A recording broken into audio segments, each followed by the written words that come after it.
These are the two daughters of 28-year-old Ashley Fish. In just a few seconds, they're going to lead the officer to their mother's lifeless body inside the bathroom. Eggs were burning and she's in there.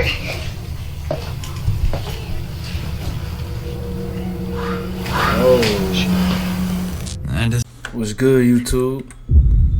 It's Tib, and I'm back. Make sure y'all like, comment, subscribe. And this one we got daughters lead police to mother's dead body.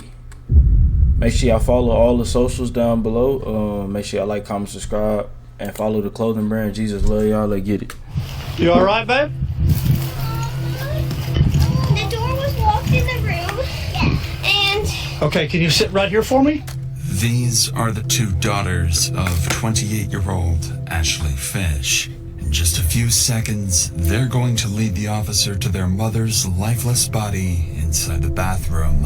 eggs were burning and she's in there.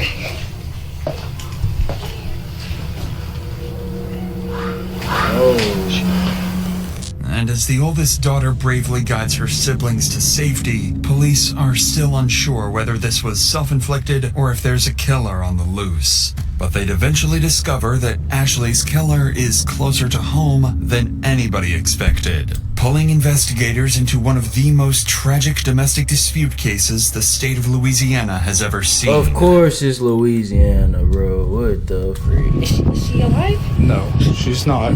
They're young. Yeah, he done a number on her, that's for sure. I wanted him to leave. Get out there. Leave the girls alone. I said, I'd just shoot you. I don't even...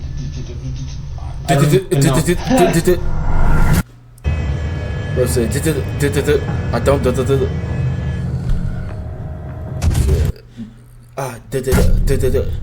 God dang, that was a crazy stutter, fam. I ain't gonna lie, we gotta go back for that one. Can't fuck. He done a number on her, that's for sure. I wanted him to leave. Get out there. Leave the girls alone. I said, I'd just shoot you. I don't even... I don't even... God dog. No. $1,000 on a quiet April evening in the small city of... Bro, no way, bro. The Ritter, fam. This is close to me, dog. This is crazy, bro. To Ritter, Louisiana, police receive a terrifying 911 call. But what would shock the dispatcher is the eerie calmness of the caller. 911, where's your emergency? Hi, I need to report a crime. Okay, what's the address? 265 Northridge Drive, in DeRidder, Louisiana. Stay on the line while I get the Ritter Police on with us. Thank you. At this moment, the caller hangs up, leaving officers worried he might be in immediate danger. Officer Josh Stanford rushes to the reported address, unaware that he's only moments away from discovering a scene more disturbing than he could ever imagine.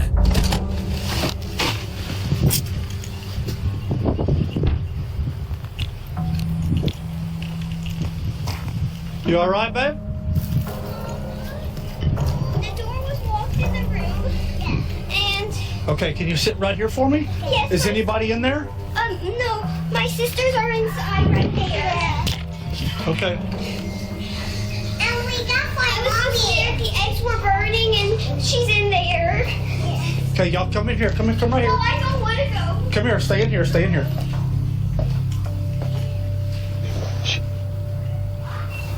254 City. The woman has a single bullet wound to the right side of her head and appears to have been dead for some time. Yet the male caller is nowhere to be found. But then the officer remembers there are still 4 young girls nearby who have just lost their mother. Come here! Come here! We're all alone. Come help me! Come help me! Do you know these children? Yes, they're our neighbors. Okay. Yeah, like Maddie. You got parents here? Yes. Huh? Can you take them to a secure place for me? Was there anybody else here, baby?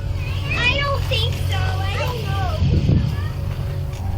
know. In an unimaginable act of courage, the eldest daughter guides her younger siblings to safety, leading them to the neighbor's house. The neighbor bravely takes in the 4 traumatized children, who would later turn out to be instrumental to the investigation. Officers head back inside to try to locate the caller, completely unaware that he's the one who pulled the trigger. Is there one victim or 2? I'm at Northridge. City, do I have one victim or 2? So we need to clear the rest of the house. I'm under the impression there was a male here too. Okay. So clear the rest of the house. City police! Hey, city police! Go right. Police department! Quick! See, when the Glass was on the phone with him, I was under the impression there was a male subject that had been shot. Look out in the backyard. Check the backyard. What's that, a smell? The eggs were burning. Oh, they cook? Oh, okay. Where's she at? She's in that bathroom. Oh, hell. Everything else clear? Everything else is clear. Officers find no one else inside, leaving them still in the dark about who the caller really is. They'd further look into the victim's injuries and quickly realize there was almost no imminent struggle, leaving officers questioning whether the injuries may have been self-inflicted. But before anything else, they still need to identify the victim, and this is when the officer would make a devastating discovery, one that would turn this into a far more personal case. I mean, the Ritter is small, so I'm pretty sure everybody know each other. Hey, you want to turn the stove off? Yes.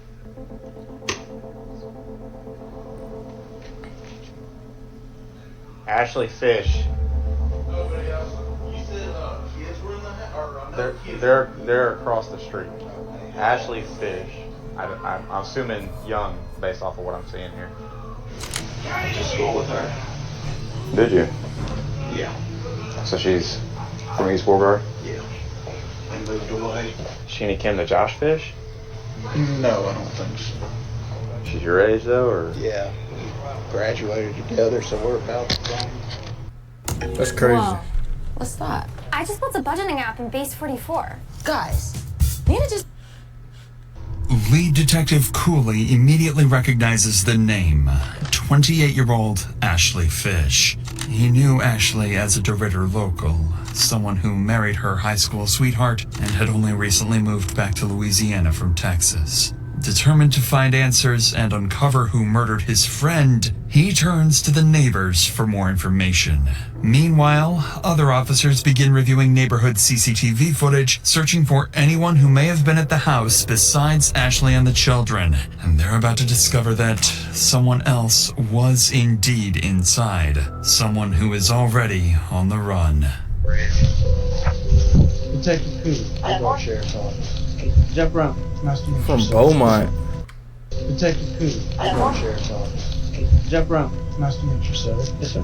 That's a little too close to home, fam. What the freak am I watching, dog? Y'all mind if I ask y'all a couple questions? Yeah, you can ask me anything, but I really didn't see anything. The only one that saw anything was my son. Your son, the one that was mowing. He was mowing out here. Okay. What's your buddy? Detective Coo. Nice to meet you. Heard you kind of saw some stuff, just a little bit. Not much, but you seen some, something happen next door? Well, I was just mowing a lawn, and then I saw, like, the car of the whatever leave. Lining up with what the boys saw, another neighbor offers ring camera footage showing a black truck leaving Ashley's house just minutes before the 911 call. Desperate to learn who was driving that truck, officers turn to the next neighbor, unaware they're about to speak with the victim's best friend and is someone who knows exactly who the driver is. What's that? The girls are at my house. Can you tell us what's going on? It's not good. Is she alive? No, she's not. Was she shot? Yes. She was out here earlier when about 5 o'clock or so. I saw her out here. Everything seemed fine. There was a truck. She has a significant other. She's going through a divorce. And they're legally separated, but he was here. The black truck was here. Yes, ma'am. Do you think he shot her? Well, I can't tell you a whole lot. I got it. So as long as the children are safe with you for now, we'll take care of it As from far there. as I know, gosh, I'm assuming that it was Tyler was the person that was here. I don't know if that was his truck. He usually drives a black truck. And then her husband's name is John Fish. She would go on to identify their main suspect as 34-year-old Tyler Derechowski, Ashley's new boyfriend. Bro, he looks like a Detectives dweeb. immediately begin digging into his history, gathering anything they can find, and working to locate him as quickly as possible. But just as they're about to begin the manhunt, another 911 call comes in, and it's from the killer himself.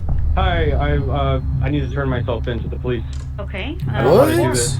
Are you wanted? Do you have an active warrant? No, I just committed a crime. Okay, what crime did you commit? Murder? I shot somebody. Okay, where are you located? I'm at Burke's Outlet in DeRitter. I'm in the parking lot, and I just am gonna wait here to get picked up. Okay, who did you shoot? A woman.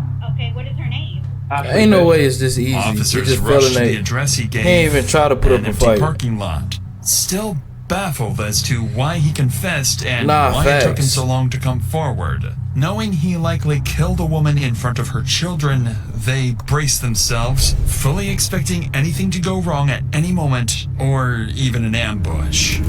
The suspect is going to be in Burke's parking lot. Yeah, he going to jail for life, for a long time. Okay, so the easiest way to do this is sit down on your butt and just turn your legs in, okay? Simple. Understood.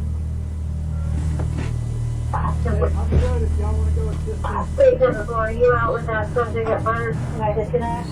With the main suspect arrested, Bro is officers have actually no chopped. idea the investigation is moments away from taking another unexpected turn. When they search his vehicle, they find no weapons, but they do find multiple prescription drugs, vials of testosterone, and syringes. To their surprise, Tyler seems unusually calm for someone who just took a life, and it would quickly become obvious that this calm, controlled demeanor is part of a plan to get away with murder. If you're still comfortable talking to me, can you tell me a little bit about what happened? Okay. This woman and I got in an altercation last night. Things were kind of falling out between the two of us, just relationally, and I was getting ready to move back to Oregon. So she pulled out, she had a gun in her drawer. She loaded it and was pointing it at me, and we started fighting, and it went off.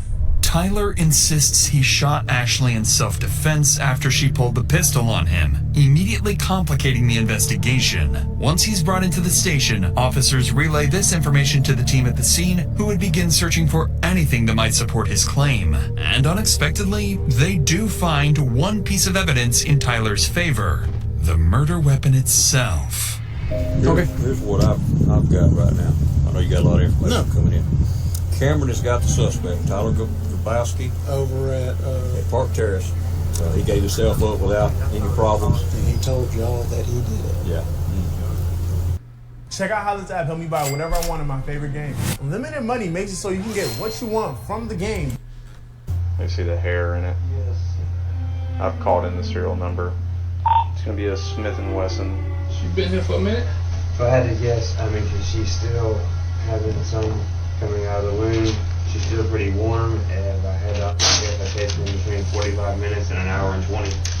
Was that sitting right there? Yes. All right. So once they run the strip, we back out and we get a search warrant. Is that 40 caliber? Detectives still find no evidence of a struggle, but they do discover something unexpected. After running the gun's serial number, it comes back not to Tyler, but to Ashley herself, meaning his version of events may not be entirely false. And with that, investigators begin to grasp just how little physical evidence actually ties Tyler to the shooting. They then finish processing the scene, send Ashley's body for autopsy. I'm wondering how they how are they gathering information? They don't have no cameras, none of that, bro. They really just going off word and like this crime scene, bro. So like, I feel like this is hard to even really prove, bro.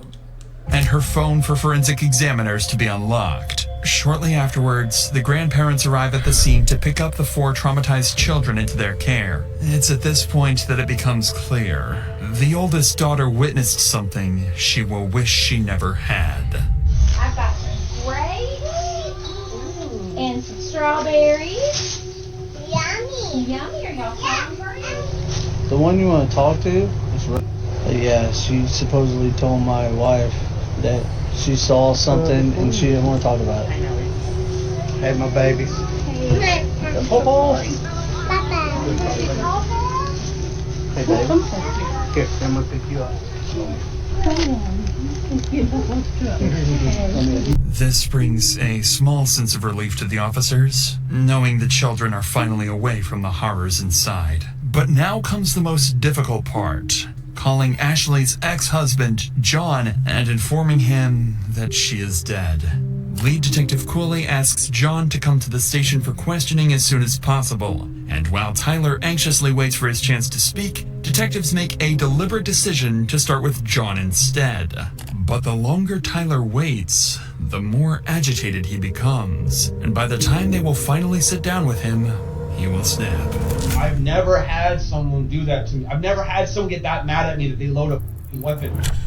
1 hour after Ashley's deceased body was discovered, John arrives at the station. John explains that he and Ashley were together for over a decade. They had their first child young and went on to raise 4 beautiful daughters. For the detective, one question matters most. What does John think of Tyler? Is he capable of hurting Ashley, or was he simply in the wrong place at the wrong time? But before that, something else weighs heavily on John. He still has to explain to his daughters why they will never hear their mother's voice again. Just want to let them know that she's no longer with us. Mom's no longer with us, you know. She's an angel now. Yeah. The 6-year-old and the 4-year-old, they don't really know. They're kind of like, oh, she's an angel. They're going to talk a little bit about it, and they're more concerned about how she's flying and everything, you know. Right. I don't know what she's seen, but that's got me real bent out of shape, you know. On that devastating note, the detective would shift the conversation to the final moments leading up to Ashley's death. Tragically, Ashley seemed to sense that Tyler might harm her, and just moments before she died, she would make her final cry for help. When I see that, he's calling, what runs through my head is great. We got some bull crap. We got some bull crap. They're in some kind of argument, and they're trying to drag me into this, and I don't want to be part of those drama. I don't want to be part of those drama. Nothing in the past has ever felt like there was anybody in danger of talking to my kids. The kids never told me anything's going bad around the house, so I'm not really feeling too in it. And through all this time, you know, I text back, I'm not trying to get in y'all's drama. That's when she texts. He won't leave. I know. As soon as I got that, when I dang, wait, she texting her ex-husband about this dude, bro. He won't leave. We have things to talk about. I had a girl's call soon. Seeing that he's not leaving, I called. She's like, hello, and the first thing I go, what's going on? Facts. He's mad because he's got to leave. And I said, are my kids okay? Are my kids safe? She said yes. Because I was a little concerned, but I wasn't like super. I'm just ready for him to leave. Like, hung up. And then I texted her, said, talk to my kids, please, at 6:55. I just couldn't get a hold of her, and I was like, this is weird. This is just, you know, it was just odd. This is the moment. At 6:55 p.m., John lost all contact with Ashley, and with it, the hope of ever rebuilding a future with her. Shortly thereafter, Detective Cooley wraps up his interview with John, who has made one thing clear. Ashley was a loving mother, incapable of harming anyone, and she deserves justice. Still not ready to begin Tyler's interrogation, fully aware that physical evidence against him is alarmingly weak, the detective instead brings in Ashley's other relatives to give their statements, hoping to better understand Tyler's character and whether he truly is a cold-blooded murderer. And it doesn't take long for one thing to become clear. Every one of them deeply distrusted Tyler, to the point of even threatening his life, fearing he might one day snap and hurt Ashley. All that freaking testosterone this little meatball was juicing up on, bro. You seen it, bro? I can't even blame the testosterone. He just probably a disgusting person, bro. I ain't gonna lie, but the testosterone make a bad formula, bro. This little meathead, this little meatball, he juicing up on that crap. Probably beating his old lady. I don't know, bro. I did threaten him. Has Kyrie texted you back? Sorry, yeah, I did threaten him. I did threaten How's him. that test? Don't want to talk about it. You know, I wanted him to leave, get out there, leave the girls alone. You know, I said I'd just shoot you, you know, but I didn't, you know. And I went home, and my wife and my daughter, you know, they talked some sense into, you know. But I mean, thoughts cross my mind hundreds of times now, you know. If I'd have carried that out, I know it's bad, but they'd have the mama. He's there, and he comes out, and I think he shook my hand, and I'm like, you know, hey Tyler, nice to meet you and whatnot. And he just goes straight in the door and picks up Ashley's guitar and goes and hikes his leg up on the damn trampoline and starts looking at the moon and playing guitar. And I'm like, Ashley, what in the f is he doing? Can we just go inside? I don't want to hear this prick playing or something. You know, just something. He stops and he come over there to pull us apart. And I just rear back and punched him in the side of the head. And I had told her he needs to go. He's stuck, bro. Get it done. Get him on the road. You know, last couple of weeks she told me she had made her decision. He did have to go, and this time it was for good. She said, I will be alone. And then this other guy, and I talked with my wife about it. I said, I don't understand why somebody that supposedly has got their living already set, you know, they ain't even got to work for a living, to start seeing somebody that has 4 kids. He has no kids. I said, the only thing I can think of is maybe he's a damn I said, that sounds suspicious to me, you know? Yes. It quickly becomes clear to the detective that Ashley's relatives all wish she had stayed with John instead of Tyler. A walking red flag, fully capable of snapping at any moment. But everything else investigators have is still circumstantial. Still, there's hope. Police did find some concerning items in his car. Multiple anabolic drugs known to affect mood, judgment, and irritability. However, even with these findings, detectives are grasping at straws. Yet, with time slipping away, Detective Cooley knows he can't wait any longer. It's time to come face to face with their killer, who, by this point, has been waiting for hours, growing increasingly impatient to speak.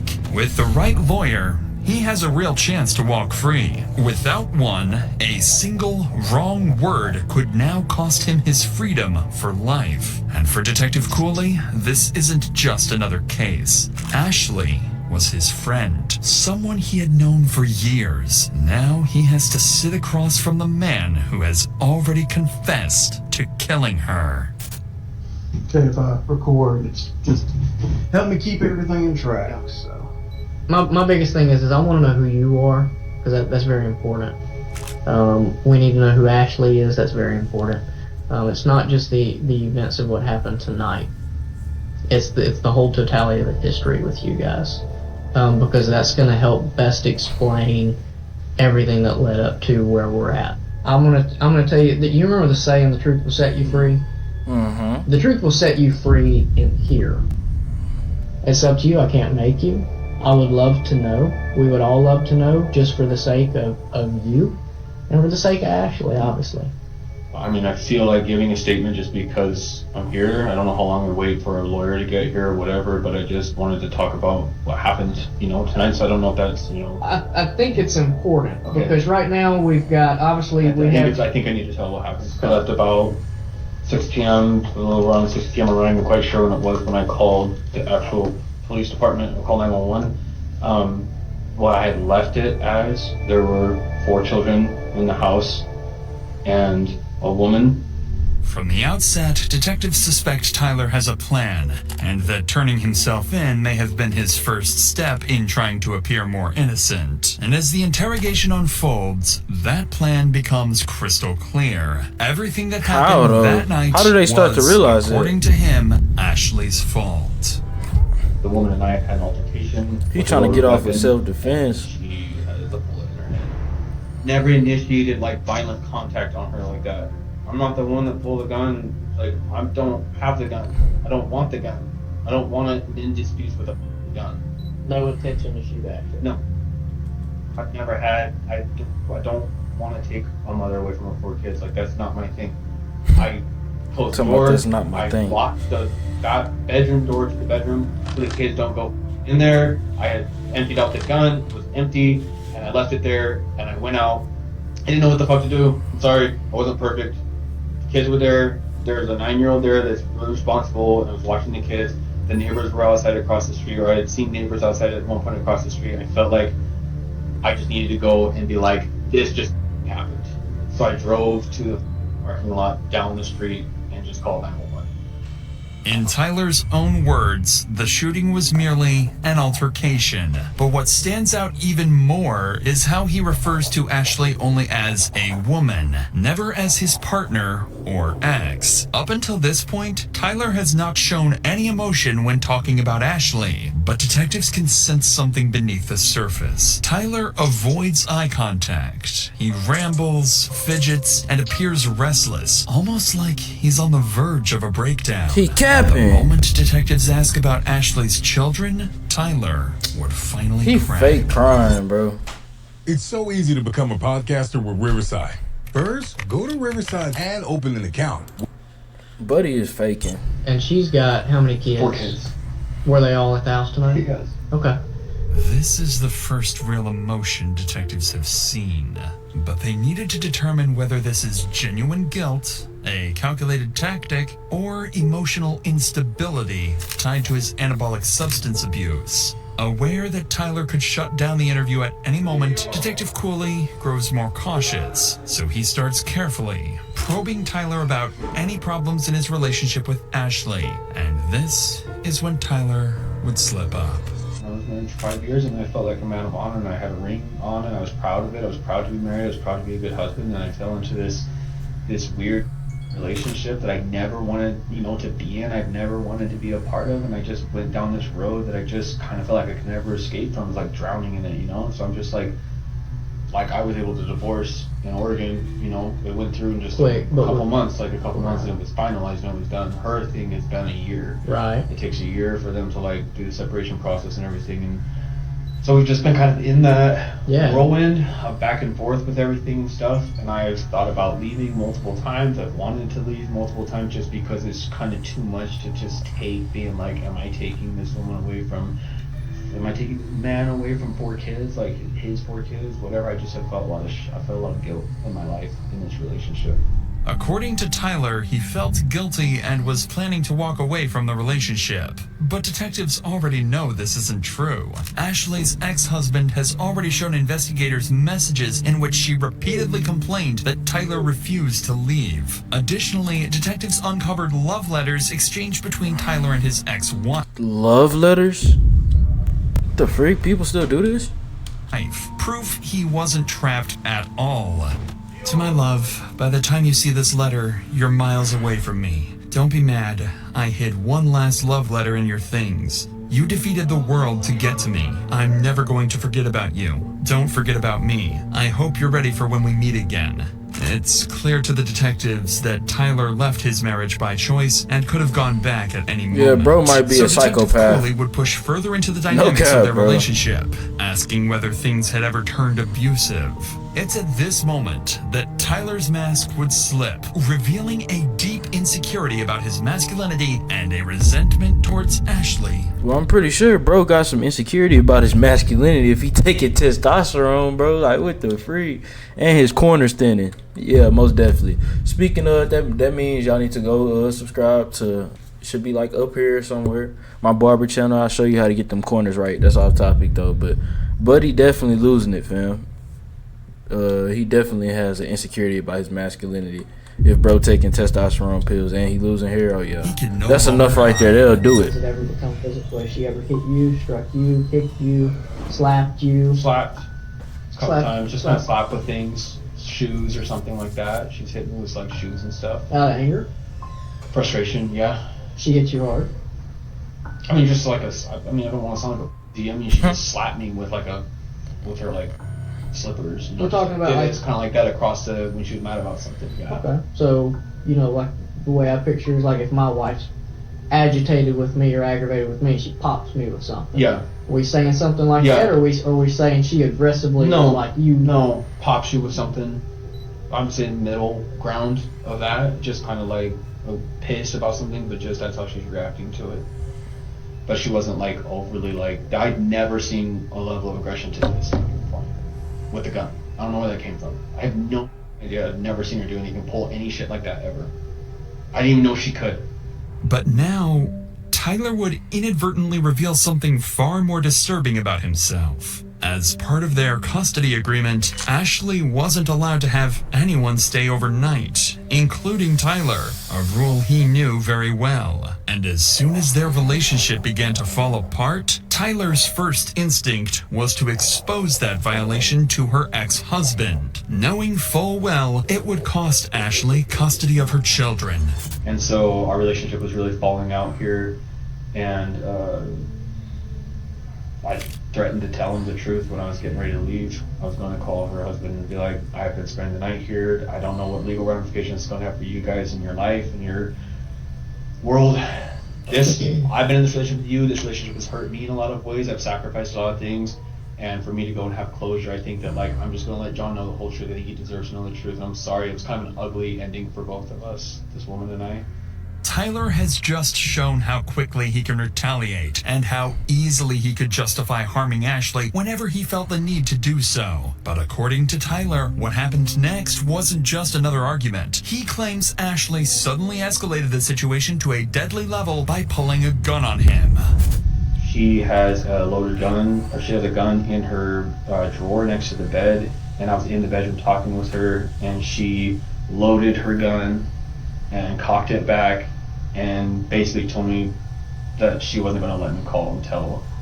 And so this just went to 1,000, 0 to 1,000 in one blink of an eye. I'm in the bedroom talking with her, having a normal conversation, and she's loading a gun in front of my face, and she has a pistol. Dang, you just gonna sit there like it's normal? Putting some stuff in the drawers. I wasn't doing shit. I didn't hit her. I wasn't fighting her. See, this word don't even sound. And she loaded her gun and was pointing at me. I just know that that's where that started from. And I'm not saying that to do something, dig myself in the grave, what? The past, he never saw it happen and now she did it. That sounds like bullshit. No, she did it though.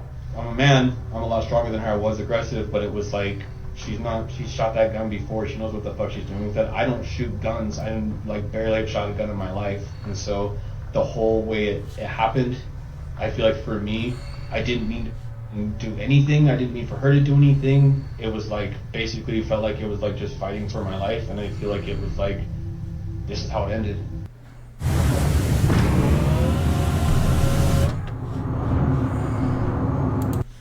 According to Tyler, this chaotic struggle wasn't aggression, it was survival. Detectives continue to press for details about what happened in the bathroom, and what Tyler would say next would either support his self-defense claim or unravel it completely. Okay, how long from the time she came into the bathroom to where it escalated to the point she gets shot? Talking about seconds or minutes? 2 minutes probably.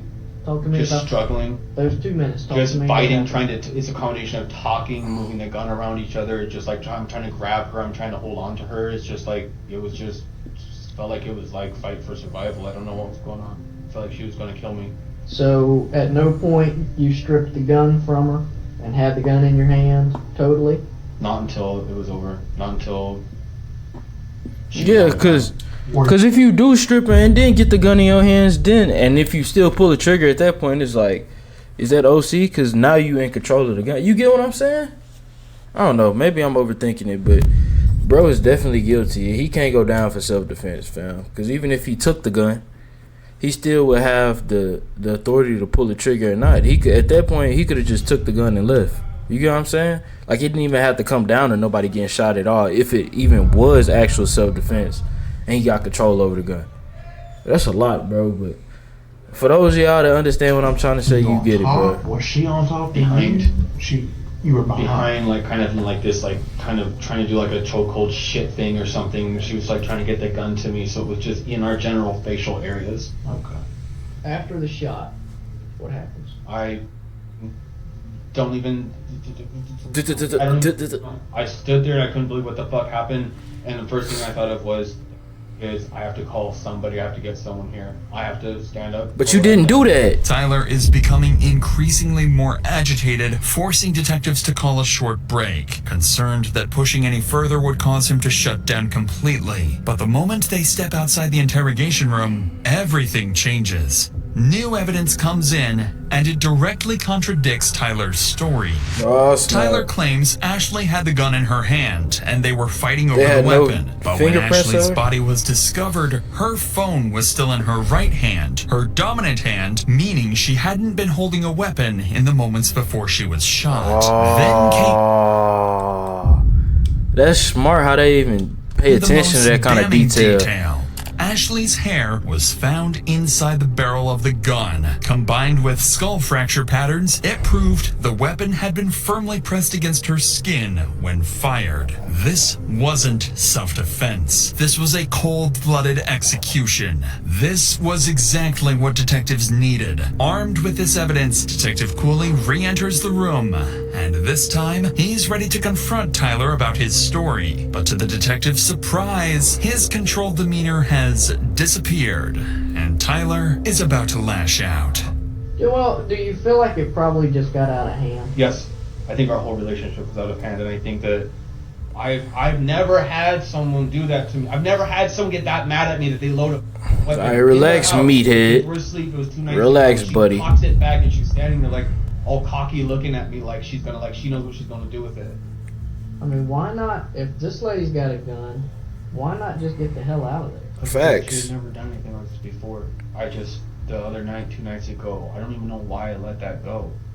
I should have left the house. I guess, is it fair to say I was afraid for my life though? Yes. Is that fair to say that? I mean, I feel like the cop out there was like, "You're a big dude," and I feel like it's not fair if it's like, "You look like you could handle yourself. You could have just punched her in the face or kicked her or something or done something." And I'm like, I don't know, man. One bullet goes off and you're fucked. Yeah. So I just felt like it was for me, it's not about that. That's right. It's about it was a fight for literally I don't know what the fuck she's gonna do. She threatened me the night, so now I'm just I don't even know. It just feels like it was an accident. I didn't try to murder anybody. I didn't try to kill anyone. I don't know how. I don't know what happened. I don't know. I worked in the medical field, and I know that it's not good. I know that. Tyler's words no longer sound like the frustration of a man defending himself. They sound like hostility towards someone he blames for everything that happened. But this is when Tyler would start to realize he isn't coming across the way he hoped. And when detectives press a little harder, they're about to make their biggest mistake, pushing Tyler to shut down completely. We're still missing some things that I feel that you're kind of rushing through, and I think it. Processing today, I just want to feel like I'm someone's on kind of listen on my side. On your side, right? No, but I'm not trying to. I get what you're saying. I know I've seen this in the movies. I know what I'm trying to do. It's the more I tell them now, it's the better. I know what I'm trying to do. I don't know. Looks the more I just tell them now, it's but I'm getting to that place where it's we're at the heart of everything that happened. I'm trying to be really careful with if I fuck up or if I say something stupid, I don't know what, the more I talk, I feel the more it's gonna look oh man, dude, I'm trying to explain the best I can of what happened. Right now, the whole world, if they know what just happened, is probably that guy's a piece of shit. So I'm feel really alone, where I don't have anyone. My family's not here, no one's here. I understand that Ashley's not here either, and I'm trying to process that shit right now.